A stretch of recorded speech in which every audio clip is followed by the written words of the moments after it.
It's the most wonderful and undignified time of the year again. Eurovision is a few weeks away, and that means it's peak time for participating artists to be afflicted with the opinions of insufferable, unqualified armchair experts such as myself. To that end, today we're going to do a tier list of every single song that's going to be in Vienna in a few weeks. Firstly though, a quick word for our sponsor, Surfshark VPN, which would be S tier in this video if they were a sovereign nation participating in the 2026 Eurovision Song Contest.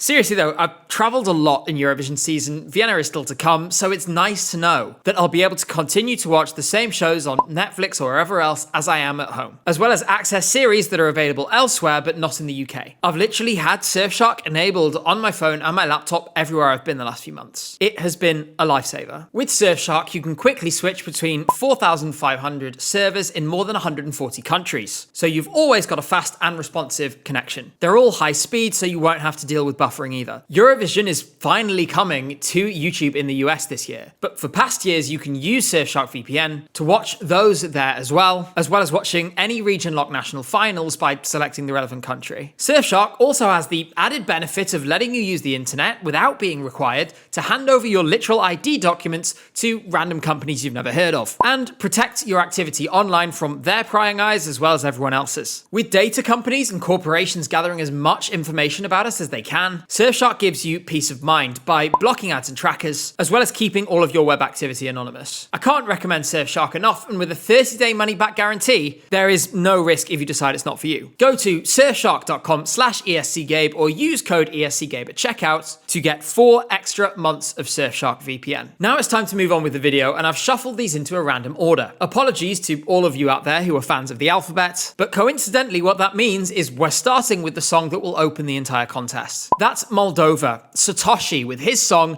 Viva Moldova. Viva Moldova, aloha, adio vida loca, sol roca, Europa, Palma de Mallorca. We couldn't have a much better kickoff to the video than this. This song is really embedded in my heart, and there are personal reasons for this too. Having travelled to Moldova and seen it win the national selection with my own eyes. This is an anthem for a generation of young people who are the first ever to have grown up in an independent Moldova. And it feels like a kind of collective reclaiming of their right to decide their own future, which has always previously been dictated to them by outside powers. Outside of that, it's also just a complete banger, and it's sung by someone who carries it onto stage so well. I wouldn't be surprised if, after they claim their inevitable spot in the final, that we see a 200+ score on the televote side. I know I'll be rooting for these guys right until the last moment, and it's one of my favourites of the entire year. That means that, unusually for a video like this, we're putting the first one in right at the very top. It's an S tier for Moldova straight off the bat. 10 out of 10, no notes. Next up is Austria, Cosmo with his song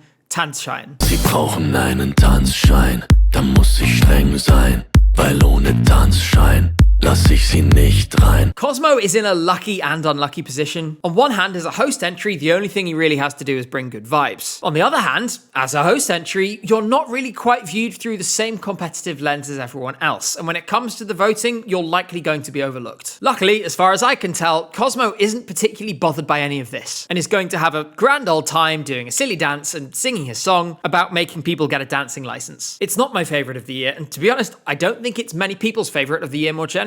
But almost everyone I've spoken to finds it fun and charming to the extent that it fits the host entry mold perfectly. Between Cosmo's boyish charm and the obvious Nein Mann, ich will noch nicht gehen reference that every German speaker will immediately understand, this has done more than enough to get into B tier. I'm looking forward to continuing to attempt and fail to do the dance for this song over the next few weeks. Norway is coming up next, and that's Jonas Love with his song Ja Ja Ja.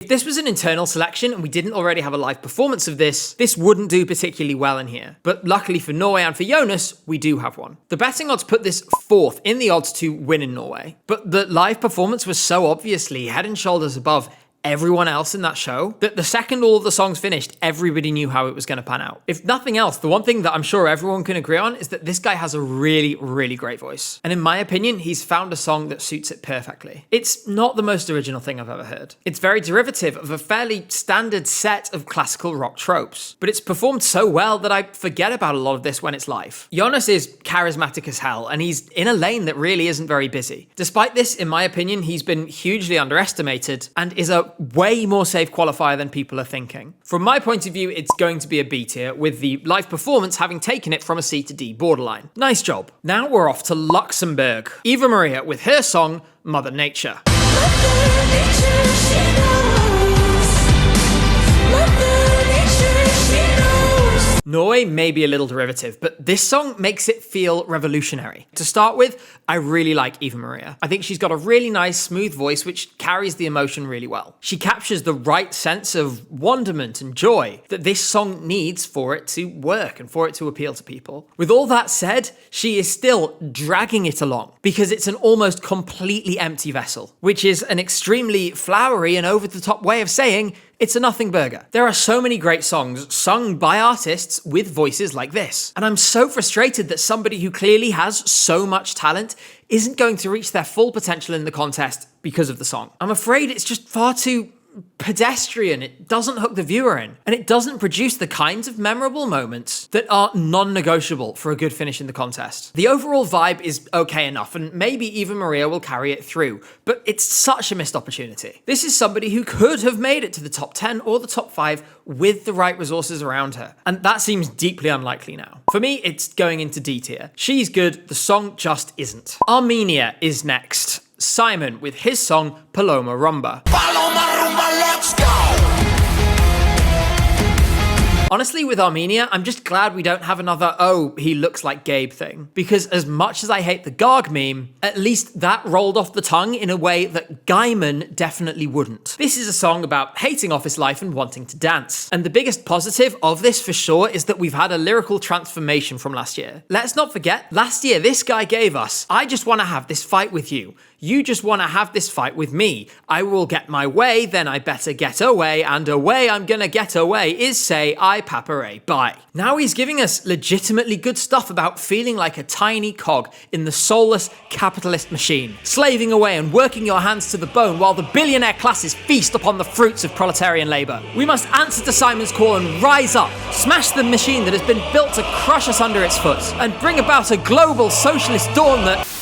Maybe I'm getting a little carried away. Musically, the song's genre can best be described as loud. Very loud. That isn't necessarily a bad thing, but it does make it awkward when you base the appeal on the audience bouncing along with you, and they don't. That's exactly what happened at Eurovision in concert. The Eurovision audience too can be a little flaccid in its response to songs like this. It doesn't really grab me either, outside of the good lyricism, so overall I'm going to put it in C tier. I don't really dislike that much about this, I just don't really like it that much either. Portugal is next, and that's Bandidos do Cante with their song Rosa.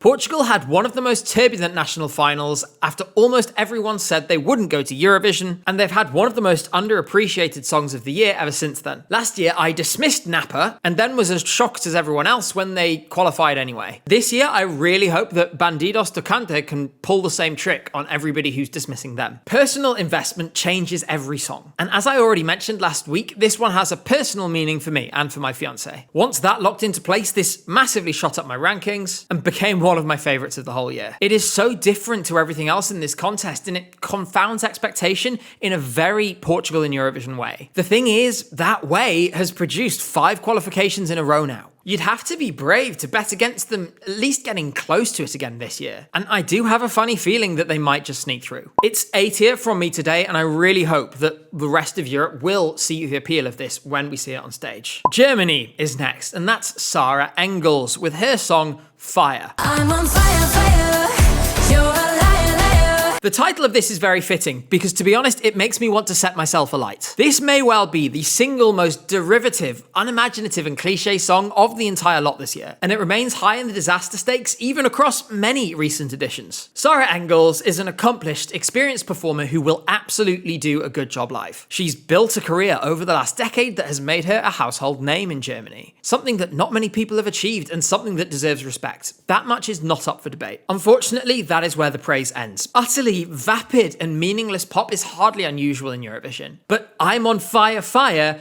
"You're a liar, liar, stop denying, no lying, lying no more," truly makes me despair. As with all the songs in this video, if you like this, then fine. I respect everyone's opinions, and mine just happens to be very much on the negative side for this. I guess I understand the appeal, but it just doesn't apply to me whatsoever. F tier is where this is going to go, and long-term viewers will not be surprised by that at all. Luckily, I'm sure whatever we have planned next is going to be much better. Estonia, Vanilla Ninja, too epic to be true. Too epic to be true.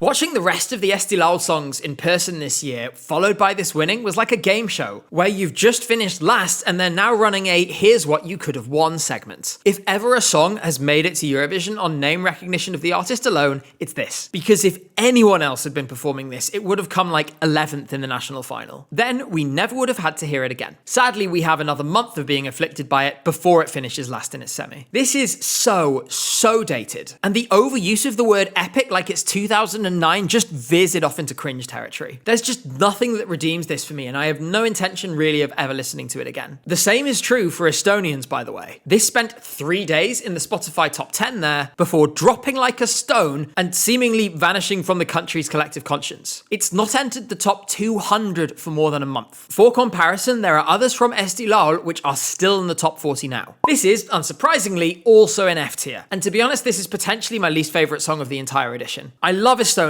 and I love Esti Laul, and I really hope I'll be back there again soon. This song is just not it.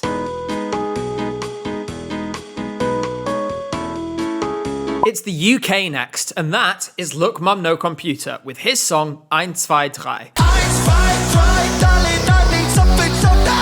Once again, I'll have to declare an emotional investment as I've gotten way too attached to this, especially since my video with Look Mum No Computer a couple of weeks ago. What I will say though is what was very clear even before that was filmed was that this is the best British entry in my opinion since Sam Ryder in 2022. At the very least, it's nice to have something that feels identifiably British from the first listen, and from an artist who oozes personality even when you're just listening to the studio version. This kind of synth pop sound is something I'm so glad we're seeing in Eurovision, and honestly, it's nice to approach the contest without the dread of getting 0 points. Because I genuinely think there's no way we don't at least get 1 from somewhere. That said, by saying that, I may have just cursed it again, so if that does happen, I'm sorry in advance. Most crucially, this is one of the songs that I've found myself listening to on repeat, and that demonstrates to me just how strong it is. For all those reasons combined, this is going to go into A tier, and I hope that this completely left field, very unexpected risk from the BBC pays off. That way, it'll give them a bit more confidence to do more things that are so bold. Italy is next, and that's Sal Da Vinci with his song Per Sempre Si.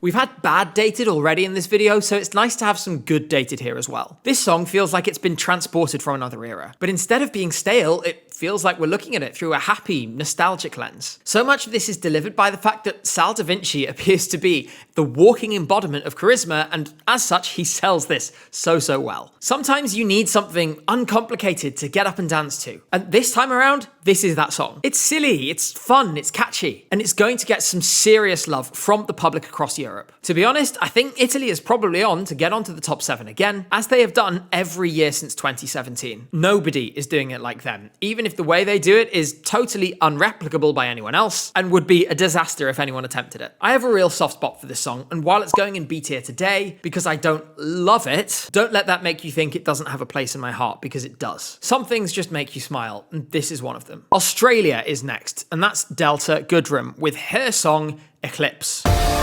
touch, one kiss, all my life for a night like this. On the basis of the song alone, this wouldn't be going that high. It didn't particularly move me in the studio, and I've seen some people say that it wouldn't be out of place in the Eurovision Fire Saga movie. I felt all of this was true, until I saw Delta Goodrem sing it live, and all of a sudden it made complete sense to me. There are plenty of good and even very good vocalists in Eurovision. There's plenty where we see the live performance and think, wow, that was really great. Every now and then, though, somebody truly world-class shows up and demonstrates that you can really tell when one of the very best is on stage. The seeming effortlessness with which Delta Goodrem delivers vocally every single time she sings this song is genuinely special, and it's going to be difficult for anyone to match that this year. That means Australia is going to the final. It could win the jury vote, and from there, who knows? I don't think a contest win is out of the question by any stretch. Sometimes it just feels like some countries are building more and more momentum the closer we get to the contest. And right now, I'm not sure anyone has as much as Delta Goodrem. Yes, we had a slow start with this, but it's crept up and up, and now it's going into my A tier. Something really special could be unfolding here. Belgium is the next up, and that's Asila with her song Dancing on the Ice. Keep dancing on the ice. Sometimes in Eurovision, you get a song that almost feels like it bounces off the atmosphere and spins away into space. It's not such a disaster that it burns up on impact, it just kind of glides off into the distance without anyone really noticing it. This is a stupid metaphor. My point is, it just doesn't seem to capture me or anyone else. The widespread ambivalence to this song is the biggest threat against it, alongside the live performance. And I'm not referring to Asila's vocals here. Though her first outing in Belgium was wobbly, at Eurovision in concert she did sound much, much better. What I worry about is that some of the stylistic choices that we've seen, the choreo around her, and her own lack of movement could come together to hold this back in Vienna. A song called Dancing on the Ice is going to feel weird if the singer, well, doesn't do very much dancing. That combined with the general absence of strong feelings I have about this makes it difficult when it comes to the placement. It just doesn't move me in any sort of way. I don't dislike it, I just feel blank about it. I'm going to put this one in D tier. It hasn't done anything offensive to deserve an F, it just hasn't done anything to particularly merit a C or higher either. Next we're going to Bulgaria, which is Dara with her song Bangaranga. I'm the bangarang, bangaranga, bangaranga, bangaranga. I'm the bangarang. It's possible to appreciate an artist and a song without it being your cup of tea. Bangaranga by Dara is one such example in my case. This is catchy, it's well produced, it's nicely performed by an artist who clearly demonstrates every time she walks on stage just how at home she is there. It's a song designed for TikTok, and the proof is in the pudding there, because it's getting way more use than any other song from the contest this year on that platform. That said, with those qualities aside, it's just not the song for me. I don't dislike it at all, far from it. And I like some of the basic underlying parts, but the repetitive nature of it just gets to me a little. If I listen to this without being totally attuned and 100% focused, then I get to the end without noticing the fact that we ever left the chorus. 30% of the lyrics are either the words I'm thee or bangaranga. It's just a little too much for me. This does penalise it a little, and the lack of personal attachment means that while I appreciate the objective qualities of it, especially those of Dara herself, who is exactly the right person to sell this song, it's not going to be any higher than C tier. This is a perfect song for a great many people, but I am simply not one of those people. Malta is next, and that's Aiden with his song Bella. Que bella, you don't understand now.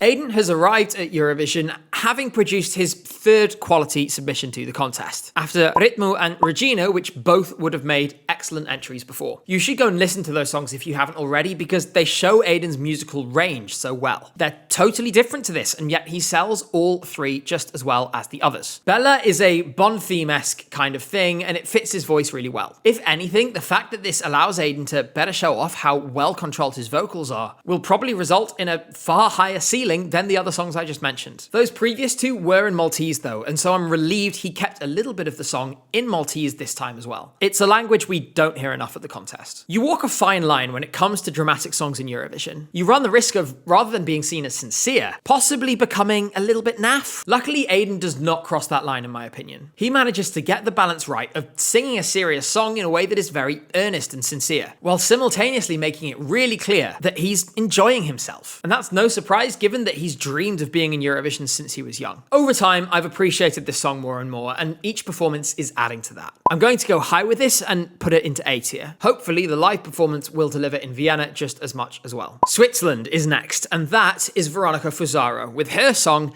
Alice. No,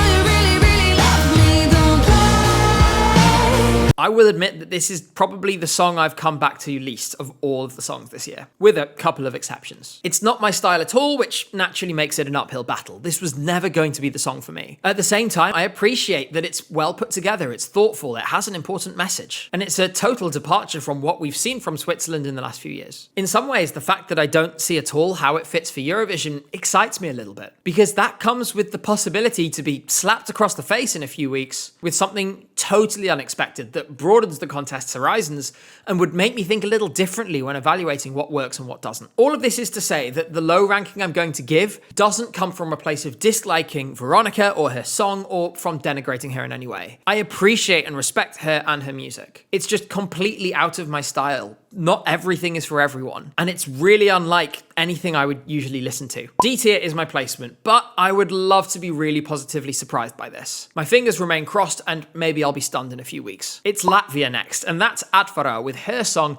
Ena.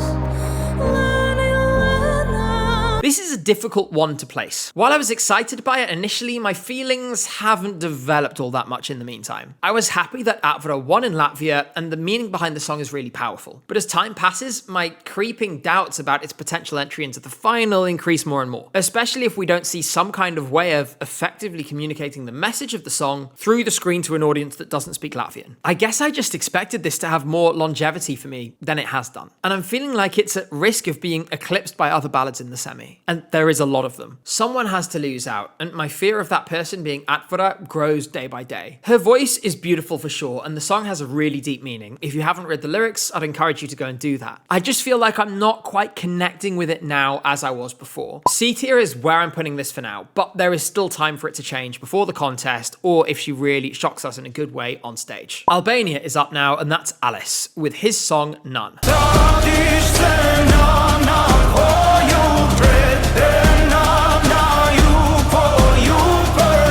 I didn't start loving this song. It wasn't even my favourite to win the Albanian national selection, and I spent 2 months afterwards not getting it at all. Then the music video dropped, and it's incredible the difference that some nicely chosen camera angles and some subtitles can do, because it hit me with a kind of emotional damage, unlike any other song this year. I was genuinely brought to the edge of tears, and if you haven't watched it already, please do. We've covered some songs in this video where the message, to be honest, is secondary, and you're not going to derive much meaning from the lyrics. This is the complete opposite of this. This song is all message, and a whole lot of people are going to find themselves hit by this in May in a way they don't expect. The ceiling for this is high, really high, and I'm excited to hopefully see everyone else be affected by it in the same way I was. The retelling of a story of children leaving home from a mother's perspective is beautiful and devastating, and I've rarely seen it told as well as this. And just to stick that boot in even harder, apparently his mum might be on stage with him at the contest. This is going into A tier. The renaissance that this song has had in my mind is really something, and long may it continue. Next up, it's Azerbaijan, which is Jiva with her song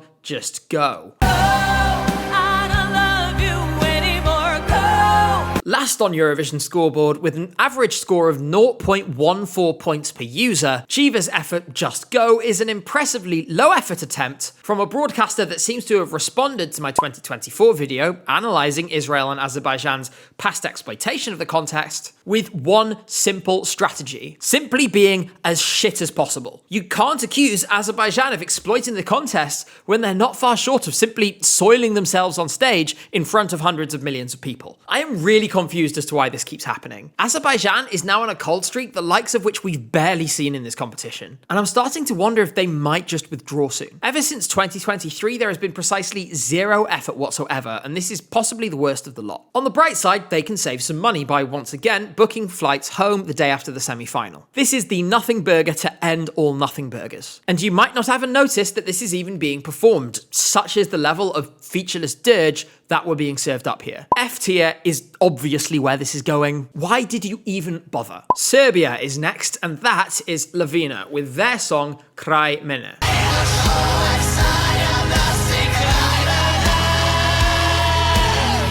This is the most emo Eurovision song we've had in years, and how happy am I that it is here. We needed something properly gothic and moody, and Lavina lead into this with absolutely zero hesitation. There is a big sword, the sword sets on fire. What's not to love? I do have some reservations about this song though, and primary among those is that I find myself in the verses just waiting for the chorus to come, and then ultimately I'm waiting the entire song for the growling vocals to hit towards the end. The last minute is pretty much perfect to me. I love it, and I genuinely think the vocals feel so good to listen to. I just feel limited by the fact that the rest of the song I'm not quite connecting with in the same way. For those reasons, I'm going to put this into B tier. At its very best, it produces some incredible moments. But outside of that, I am just missing a little something that is holding it back. Now it's time for Lithuania, and that's Lion Seeker with his song Solo Quiero Más. Solo quiero más. Sorry in advance to all the Lithuanians watching, because I'm worried my praise is going to curse you again like it did last year. I love this so much. It's grown and grown on me ever since it was selected. And few things move me emotionally as much as the first sequence of this. Even more so with the orchestral version that was released a few days before this video. Lion Seeker is the sort of artist that will cause strong and wildly varying opinions about the music that he makes. For me, what has been produced this time is something of absolute beauty. Something that shows off the vocals amazingly, and something that feels profoundly human and authentic. More so than almost anything else this year. Maybe I'm getting carried away here, but I just felt a little seen by this. As if the song had accurately managed to capture a glimpse of some of the most basic human instincts. Every Eurovision fan has some songs that capture their hearts and their minds each year. Maybe in ways they didn't expect. This is that song for me. Especially in the last week or two, I've experienced this sudden rush of joy from this song, and I just hope it keeps coming. For only the second time in this video, I'm going to award it my highest score of S tier. I will say now though, it is not the last time you will hear that. France is next, and that's Monroe with her song Regarde.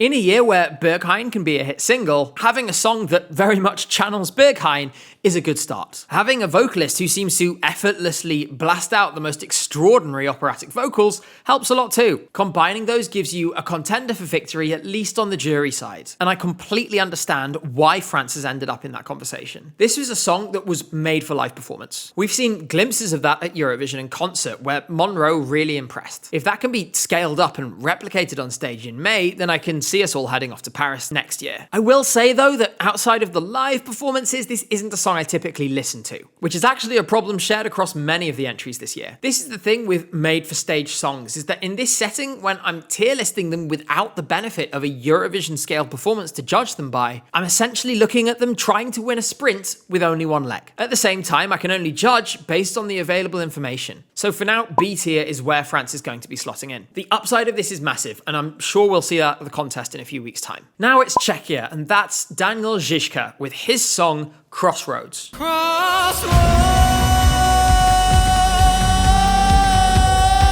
Some people find this song very boring. Some people find it moving and tender. I am in the latter camp because at this moment in time, this is really working for me. I love the atmosphere that it creates, this kind of auditory state of flux and uncertainty that matches the song's title and subject matter, and as a result, the whole thing just feels really coherent and well constructed. In addition to that, Daniel Žižka's voice is gorgeous. The level of control he has massively enhances this because we feel the tenderness even in the big notes, something that can be lost if you're belting them as hard as you can. It always feels like he's operating well within his limits. He never pushes right to that edge. The potential for this then is definitely there. I just hope beyond hope that despite the limited resources available to the Czech delegation, they are able to deliver on the staging front. Because if they are, then we might not just see a qualification, we might see the best Czech finish in some years. It's a high B tier for now, and it will rise if we see that great staging at the contest. Unfortunately, next is San Marino, and that's Senate with her song Superstar. You are gonna go and get it like a superstar. Please leave Boy George at home.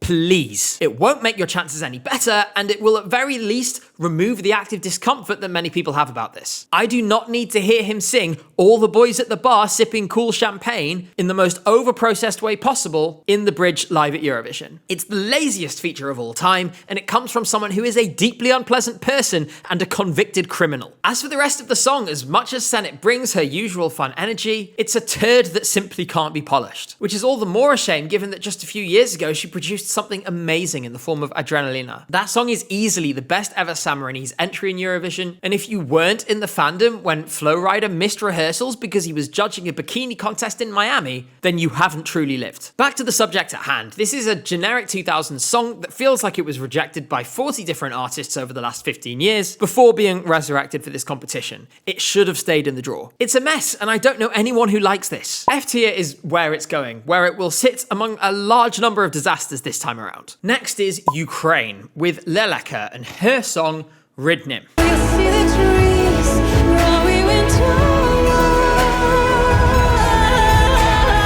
There are few songs as loaded with emotion, in my opinion, as this one. Leleka is carrying a bit of a double meaning to Vienna. On one hand, this message of hope speaks to her personal story as somebody who has been in dark, dark places mentally. And on the other hand, she's also speaking on behalf of Ukrainians everywhere who continue to choose hope and determination, even in the worst of circumstances. I've backed this song from the start, and I'm starting to feel vindicated, because it's starting to feel like the narrative is turning here. A real trigger for this has been the live performance with a full orchestra that went up on the Eurovision YouTube channel recently, which demonstrated that when freed from the really disappointing production at Vidbir this year, the song comes to life. The vocals especially are hauntingly beautiful at their best moments. And if Leleka delivers in Vienna, then the sky is the limit. Most people seem to have ruled this out of contention. I'm not sure I have yet. It's an A tier for this, and I cannot wait to see it have its moment when the time comes. I don't think people realise just how good this might end up being. Now it's Romania. Alexandra Capitanescu with her song Choke Me.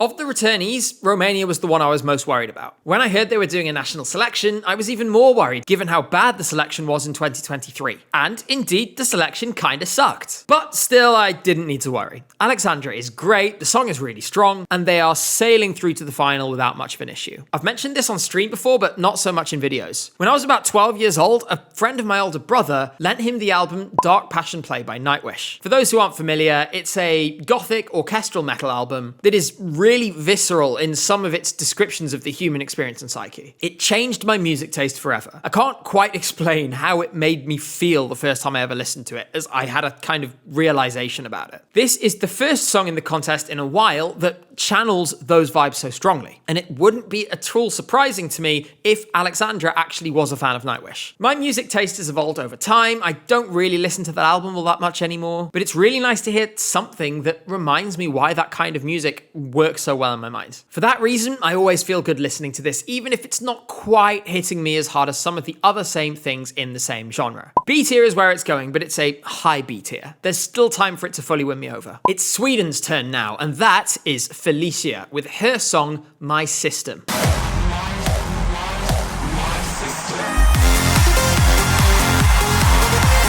This one hit everybody like a ton of bricks when it came up in its Melody Festival and Heat, and it was an obvious winner from there on out. That said, again, I have to hold up the personal investment disclaimer card here, because this song is about way more than it just being a banger for me. It's a really well-made and produced EDM song in the first instance, but I'm never going to be able to look at it the same way again, knowing Felicia's backstory. I went into all the details about this in my video covering Melody Festival, which you can watch on this channel, but for now, suffice to say this. Felicia has emerged from a set of predatory contracts and working conditions that essentially made her subservient and reliant upon one shitty producer who controlled everything she did in the music industry. Somehow, she has managed to escape that, start again from scratch in her own name, and make it all the way back to the top again. I will say as well, there are additional reasons why that story resonates with me so much, but it relates to some personal things that I'm not really willing to share at the moment. Suffice to say, in my position, you'd feel exactly the same way. S tier is the only place for this in my mind. It's a total triumph of will for someone who had the odds stacked against her, and who, partially thanks to Melody Festivalen, had a chance to break free and took it with both hands. I'm so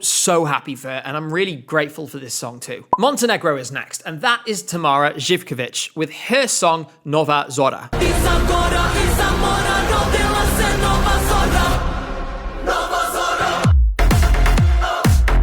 Montenegro has unfortunately been outgothed by Romania and by Serbia, but that doesn't stop Tamara from delivering a solid performance and a song that still has a lot of potential. Hopefully, then, a first qualification for Montenegro in a long time is still on the cards. I've been really positive about this all season. I do want to keep the good vibes going, but also I do need to inject a little bit of honesty from my side. I am not really listening to this song all that much at all at this point. This doesn't have to mean anything in terms of the stage show, and like I said, it's far from the only song to have this problem for me, but I'm just feeling a little uninspired, I guess. It's possible to appreciate something without feeling like it's connecting to you, and I do. But in this context, that's going to be a natural limiting factor. Give me a live performance in Vienna that's extremely witchy and gothy, and there'll be a big chance of winning me over. But right now, C tier is kind of the upper limit for me, I'm afraid. Croatia is next, and that is Lelek with their song Andromeda.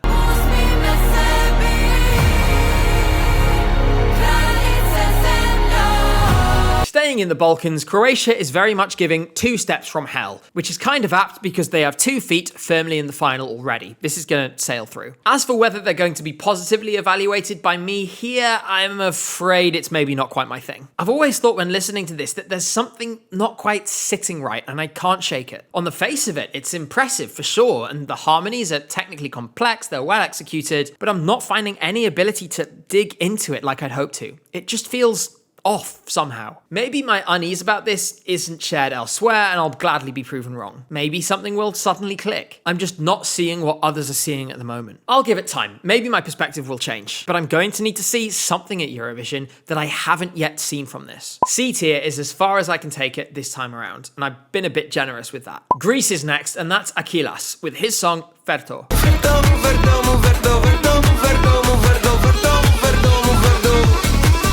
Ferto has me excited, but I'm 100% feeling a little bit of Ferto fatigue. I played this way too much when it came out, and as a result, I think I've accidentally got a little bit over Fertoed. Thankfully, the contest is coming, which will refresh it for me a bit. The reason I played it so much is because it's so catchy, it's fun, it's engaging, and it has the underlining meaning for me too that always adds a little bit. Akilas is able to perform it live too, and that's fortunate, because this is the kind of song that would be horrible if he couldn't do it. His charisma and energy is infectious, and it's put him up on a wave that he'll be able to ride all the way to the top 10 at a minimum, and maybe just a little further than that. A tier is where this is going, pushing close to S, but just out of it for me on the basis that I Fertoed way too hard and way too soon. It happens to everybody once in a while. Poland is next, and that's Alicia with her song Pray.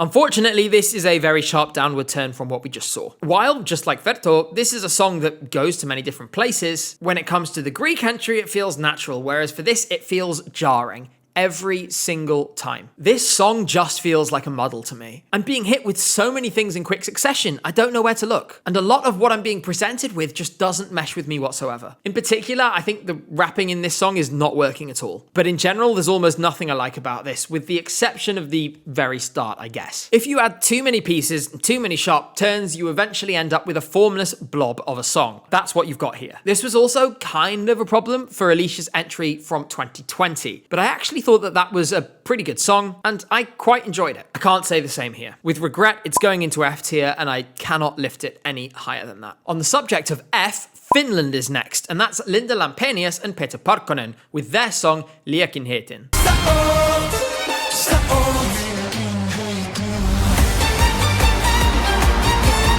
This is my favourite song of the year. I sometimes get accused of glazing Finland and of praising everything they do, but this time I really do think they are deserving of very high praise. Because this is a piece of drama that has fully earned its status as the current favourite to win Eurovision. If Linda Lampenius is allowed to play her violin live, it could level up even further. I've listened to this more than any other song this year, and to be honest, I'm appreciating it even more than when I started. Add to that the drama of the staging, which needs a little bit of work to make it slick, and you have an incredible concept, and something something that could blow everyone away in a few weeks if it's done right. Also, contrary to the opinions of I think, loud minority, I think Peter Parkkonen does a pretty great job singing this. I get the impression he was ill at UMK, which threw a few people, but every performance since then has been much stronger. In general, I have to say I'm a bit perplexed by this whole Peter Parkkonen can't sing agenda that I keep seeing on social media. This song just makes me feel something so unique. It leaves me ever so slightly breathless, like I'm seeing this drama unfold for real before me. To capture it so well without being seen as cliche or over the top is a really impressive balance. And nobody has struck it as well as Finland has this year. I am not seeing a landslide result yet, but what I am seeing is a clear favourite for me personally. S tier is very obviously where this one is going to go. 3 more to go now, and it's Georgia next. That's Bzikabi with their song On Replay.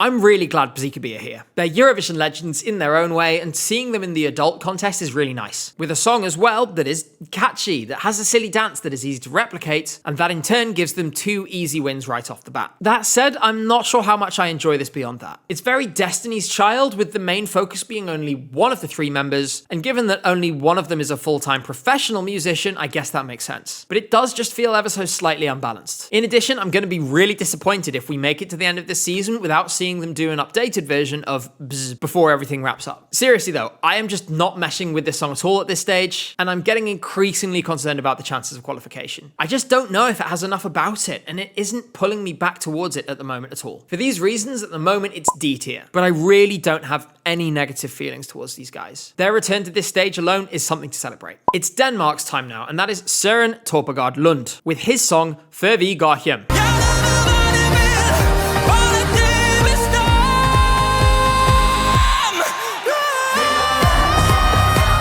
Having suddenly awoken in a cold sweat in the middle of the night with a realization of how to do Eurovision, Denmark has ended up with a contender to win, and really very few reasons to hold back on the optimism that has taken hold post-national selection. Søren went from an outside chance there to a favourite, and then in the running to win the entire contest. And it's easy to see why. The way this just builds and develops all the way through in such a natural way, before hitting us with that big finish, is just so special. It's possibly my favourite surprise, actually, of the entire season. If Søren keeps things exactly the way they were at the national selection, then already we will have one of Denmark's best results in a long time. If they find ways to develop it, then the sky is truly the limit. I am so excited to see what they might have in store for us, and whether this song really can go all the way. Partly on the basis that I don't think we've seen the full potential yet, A tier is where it's going for now. I really hope that this gets the last 10% it needs to go from potential contender to winner, because that would be an amazing story. Finally for this video, we're in Cyprus, and that's Antigone with her song